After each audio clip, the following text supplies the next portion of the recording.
Bom, pessoal, então hoje a gente vai falar de carboidratos, tá? Como essa aula eu acabei dividindo ela nessa primeira parte que eu vou usar esses slides, é uma parte mais geral, algumas informações gerais de carboidratos, e depois a gente vai ter vários videozinhos para falar de, enfim, monossacarídeos, de sacarídeos e polissacarídeos na lousa.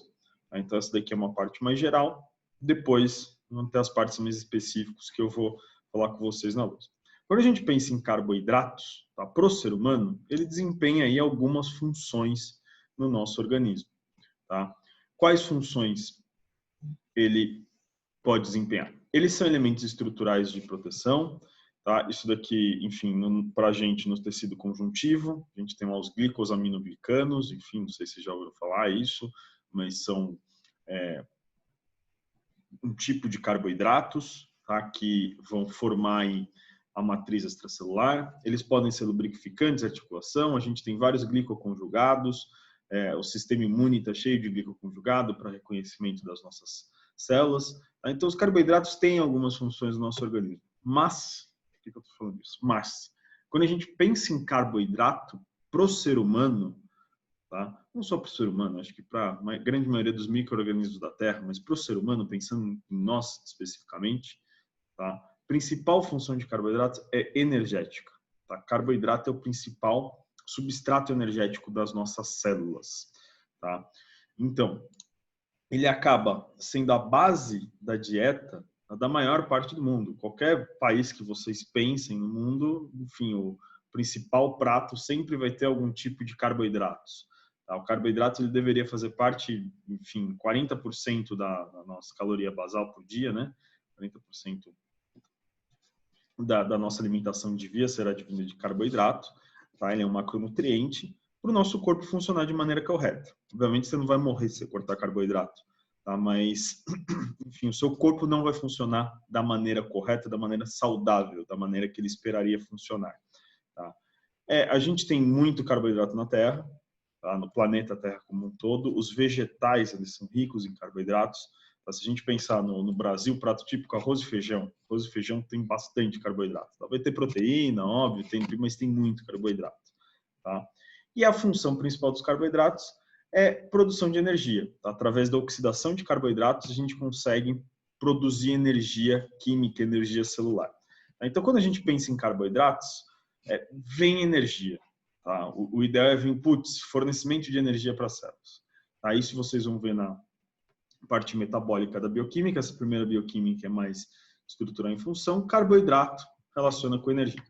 E daí, mais quimicamente falando de carboidrato, o que é um carboidrato? Carboidrato é um polihidroxialdeído ou uma polihidroxicetona que, em meio aquoso, como nós, seres humanos, o nosso corpo tem muita água, eles vão se apresentar de forma cíclica. Tá? Vocês já vão ver isso daqui. A gente vai ver primeiro eles abertos e depois da forma cíclica. O que significa isso? Polihidroxialdeído ou polihidroxicetona. Poli, vários, tá? Hidroxilas. Então tem vários OH, tem a função álcool no carboidratos. Tá? E aldeído, quer dizer que vai ter aqui uma carbonila na ponta da cadeia, um C-duplo terminando a cadeia, tá vendo? Aqui é o R, teria uma cadeia carbônica, C-duplo não continua a cadeia carbônica, ela terminou aqui, tá? Ou polihidroxicetona, então vários OHs em uma cetona, tá? Um C-duplo, uma carbonila no meio da cadeia carbônica. Tem continuação da cadeia para cá e para cá. Todo carboidrato ele vai ser sempre dessa forma aqui molecular reduzida de CH2O N vezes, tá? E o nome vem daqui, ó, carbono hidratado, carboidrato, tá? Por conta disso, dessa forma molecular mínima aqui. Tá? O que acontece? Enfim, daqui a pouco eu vou dar um exemplo prático disso, mas todo carboidrato que a gente tem, todo monossacarídeo, principalmente, a gente vai conseguir escrever ele nessa fórmula molecular reduzida. E tem alguns carboidratos que, além de carbono, hidrogênio e oxigênio, que, enfim, falou em carboidrato, o esperado é que ele siga essa fórmula molecular aqui reduzida, essa fórmula molecular mínima. Alguns carboidratos podem ter nitrogênio, fósforo, enxofre, outros elementos químicos, e desses daqui a gente chama de derivados. Tá? Na parte metabólica, vocês também vão ver um carboidrato muito famoso, que é a glicose 6-fosfato. Tá? Veja, tem fosfato no meio da glicose. É um carboidrato, só que ele é um derivado. Tá? E quando a gente pensa em carboidratos, a gente acaba classificando os carboidratos, tá, pelo tamanho. Tá? Como assim tamanho? A gente vai ter a classificação de monossacarídeos, que são os mais simples. A gente fala que é uma unidade monomérica. Os oligosacarídeos, que são poucos monossacarídeos unidos, tá? Que os mais importantes para a gente vão ser os disacarídeos, e os polissacarídeos, que vão ser vários monossacarídeos unidos. Tá? Então, aqui nos slides, eu vou falar um pouquinho dos monossacarídeos. Tá? Os monossacarídeos são os mais simples dos carboidratos. Tá? Eles geralmente se apresentam sólidos, incolores, solúveis em água, e eles são super doces. Tá? A gente vai falar nas outras partes da aula, mas quanto menor for um carboidrato, mais doce ele é. Tá? Enfim, os polissacarídeos, a gente vai ver amido, por exemplo, é um polissacarídeo. Então, amido, você pegar uma batata e comer, não tem muito gosto, enfim, não tem gosto doce, nem salgado, é meio que sem gosto. Tá? E quando ele vai ficando menor, quanto menor ele vai ficando, tá? Sacarose, por exemplo, açúcar de mesa de cozinha, um disacarídeo, ele já é doce, já tem a característica doce. Tá? Então, quanto menor for o carboidrato, mais doce ele é. Tá? E aqui eu já tenho um exemplo aqui de dois carboidratos, gliceraldeído e de hidroxicetona. Primeiro, por que eles são carboidratos? Se a gente pensar quimicamente, polihidroxicetona ou polihidroxialdeído, que tem lá a fórmula molecular mínima CH2O N vezes. Tá? Vamos pegar. Fórmula molecular do gliceraldeído. 3 carbonos. Então, 3 carbonos, C3, certo? Hidrogênio. 1, 2, 3, 4, 5, 6. H6, então C3, H6O3. Tá? Se a gente pegar a fórmula da dihidroxiacetona, é a mesma, são isômeros. Tá? Tem a mesma constituição, mas com diferenças estruturais. Então, os dois são C3, H6O3.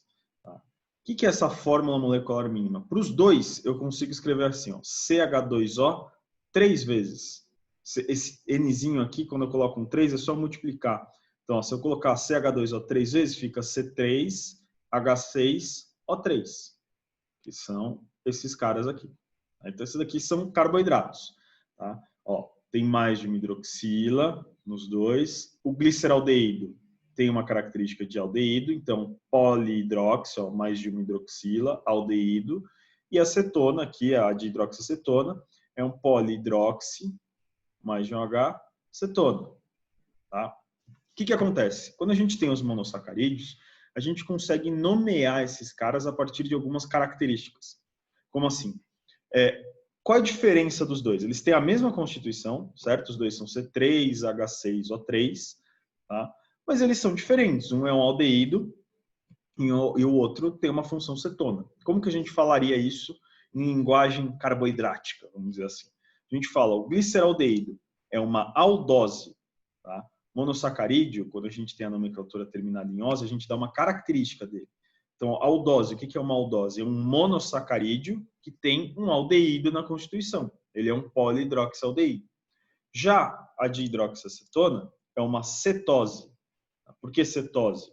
A gente tem essa nomenclatura aqui em monossacarídeos. Eu falo cetose, beleza, isso daqui é um carboidrato, um monossacarídeo, que tem uma cetona na constituição dele. Tá? Então, a gente tem essas nomenclaturas aqui terminadas em ose com determinadas características. A primeira é quanto à função que aquele carboidrato apresenta, né? A função orgânica que ele apresenta. Então, os carboidratos, os monossacarídeos aldeídos são aldoses e os cetonas são cetoses. E depois a gente pode dar essa classificação com relação ao número de carbonos que eles têm. Por exemplo, esses dois, gliceraldeído e dihidroxiacetona, tem 3 carbonos. Então, a gente pode chamar eles de trioses. Tá? Vou dar um exemplo. Aqui, ó, ribose e desoxirribose, que eu acho que vocês já ouviram falar, fazem parte de RNA e DNA. Tá? O que são esses daqui pensando em carboidratos? Eles são pentoses. Por que pentoses? Se eu contar, 1, 2, 3, 4, 5. Os dois têm 5 carbonos. Tá? Então, ambos são pentoses. Para a gente em bioquímica, tá, vão ser importantes as hexoses. Tá? E 3 hexoses vão ser importantes para mim, gente.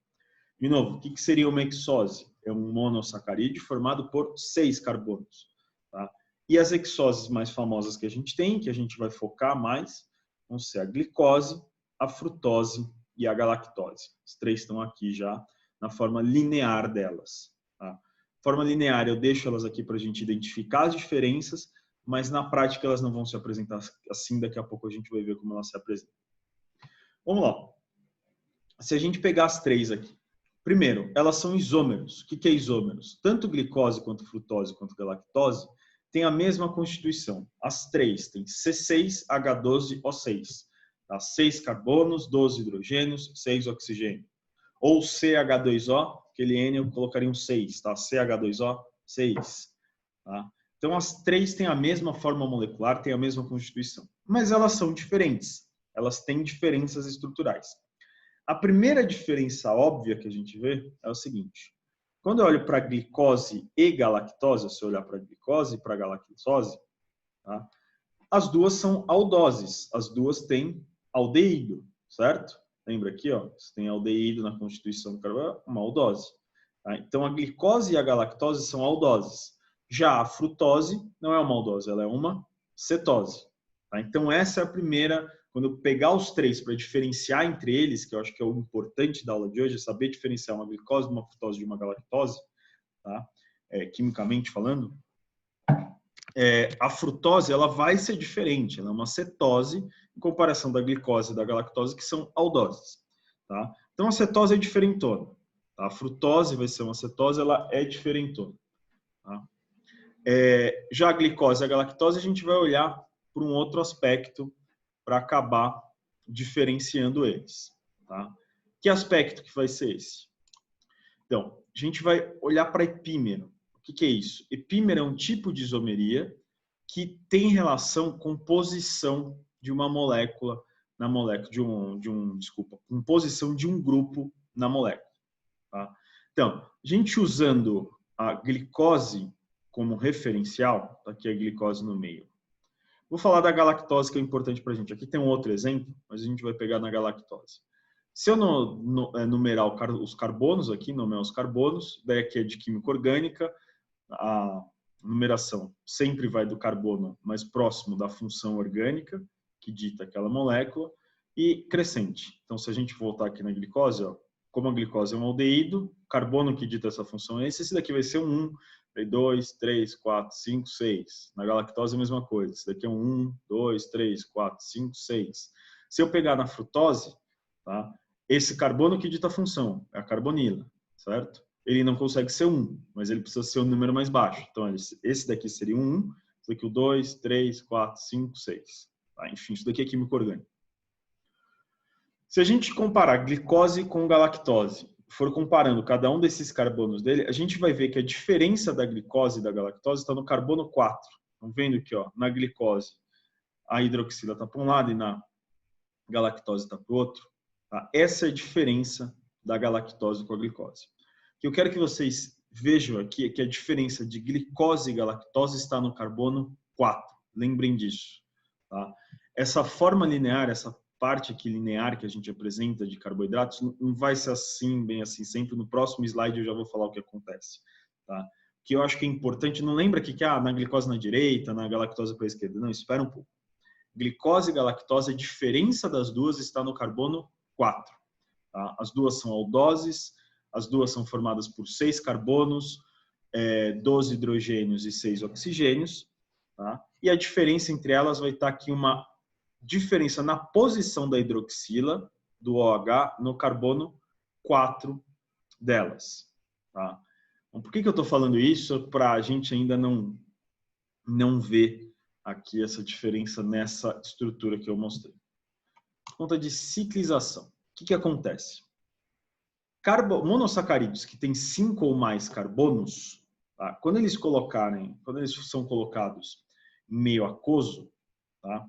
Eles acabam se ciclando. Eles não ficam dessa forma aqui, ó, representado. Eles vão formar um anel. Tá? Nosso organismo é majoritariamente água. Então, o que eu estou falando? E não só o nosso organismo, enfim, o mundo é majoritariamente formado por água, né? Então, eles vão acabar se encontrando na forma cíclica. Tá? E como que funciona essa forma cíclica? Que vai ser importante para a gente. A forma cíclica, os monossacarídeos, direitinho, como que cada um se apresenta na forma cíclica, que eu vou mostrar na lousa. Só quero que vocês entendam que eles se ciclam. Tá? Então, aqui ó, tem um exemplo da glicose. Tá? Para ela ciclar, a gente vai pegar essa hidroxila do carbono 5, que vai se ligar aqui com a carbonila. Então, aqui ó, a hidroxila do carbono 5 se ligando com a carbonila. E ela vai ficar com essa cara, ó. Vai ficar ciclada. Tá vendo que ela está ciclada? Tá? Fica fechadinha, forma um anel, um ciclo. Tá? E daí aqui a gente tem uma informação que vai ser importante. Tá? Quando a gente tem esse processo de ciclização, seja da glicose, da galactose, enfim, ou da frutose, de qualquer um dos três, a gente vai acabar formando 2 isômeros, tá? 2 isômeros daquele carboidrato. Como assim? Quando eu ciclo a glicose, tá? Eu ciclei a glicose. Nessa ligação aqui que eu vou fazer do carbono 5, da hidroxila do 5 com carbono 1, vai formar uma hidroxila. Tá? Não vou explicar o mecanismo de reação, não é importante para a gente. Tá? Vai formar uma hidroxila. Só que quando eu fiz essa ligação, essa hidroxila ela pode acabar ficando para baixo. Tá? Daqui a pouco eu vou mostrar como é que a gente usa o referencial aqui. Mas ela pode ficar ficando para baixo. Tá vendo aqui, ó, representou, tá ligado ao carbono, a hidroxila ficou para baixo. Tá? Ou ela pode acabar ficando para cima. Tá? Isso daqui vem da ligação desse processo de ciclização. Quando a hidroxila fica para baixo, a gente fala que é uma alfa-glicose. Quando a hidroxila fica para cima, a gente fala que é uma beta-glicose. Tá? Da mesma forma, se eu pegar aqui, ó, frutose, isso daqui é o processo de ciclização da frutose. No caso da frutose, a diferença é que, enfim, vai mudar o carbono. Tá? Aqui junto 1 com 5, você vai olhar lá no 1 para ver se a hidroxila está para cima ou para baixo. No caso da frutose, junto o carbono 2 com o carbono 5. Tá? Essa junção aqui, ó, do verdinho com o que está azul. Tá? E daí a gente vai olhar para o carbono 2. Aqui no caso, ó, a hidroxila ficou para cima, certo? A representação. Então isso daqui seria uma beta-frutose. Por quê? Hidroxila para cima, a gente fala que é beta. Hidroxila para baixo, a gente vai falar que é alfa. Que é alfa. Tá? Bom, então aqui ó, tem uma alfa-glicose, uma beta-glicose, uma alfa-frutose e uma beta-frutose. Como que eu sei disso? Enfim, eu olho lá para a glicose, eu vou olhar para o carbono 1, que é aquele carbono que fez a ligação, que a gente chama de carbono numérico, tá? Enfim, fez a ligação.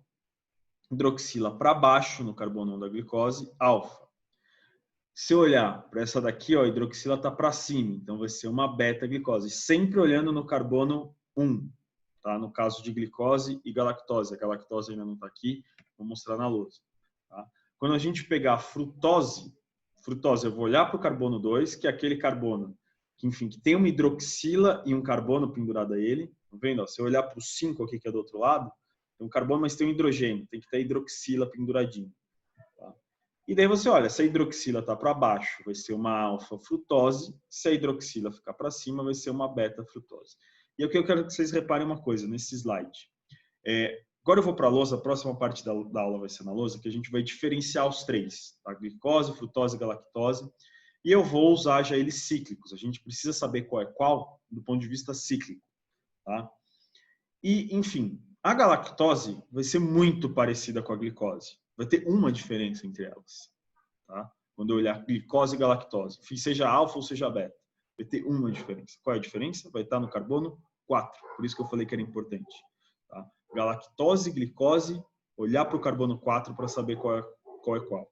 Tá? Porque a estrutura delas vai ser muito semelhante. As duas vão ter essa cara aqui. Tá? Aqui a glicose, enfim, mas vão ter essa cara. Vou adiantar já. Na galactose, tá vendo o carbono 4 da glicose? Esse daqui. Hidroxila fica para baixo na glicose, para a galactose ela vai ficar para cima. Talvez seja essa a diferença, daqui a pouco eu mostro para vocês. Agora, frutose. Frutose é fácil de você identificar. Por quê? Porque ela é diferente. Se a gente pensar nas aldoses, aqui na glicose e na galactose, elas formam um hexágono. Tá? Formam essa estrutura aqui com 6 lados, quando elas se ciclam. Tá? Já a frutose vai formar um pentágono. É uma estrutura aqui de 5 lados, quando ela fica ciclada. Tá? Bom, então a próxima parte eu vou para a lousa e eu vou mostrar aí a diferença de glicose, frutose e galactose. Como a gente faz para ver os três, seria um resumão dessa primeira parte. Tá? Vou parar de filmar aqui. Onde é que para? Eu nunca sei. Aqui. Falou.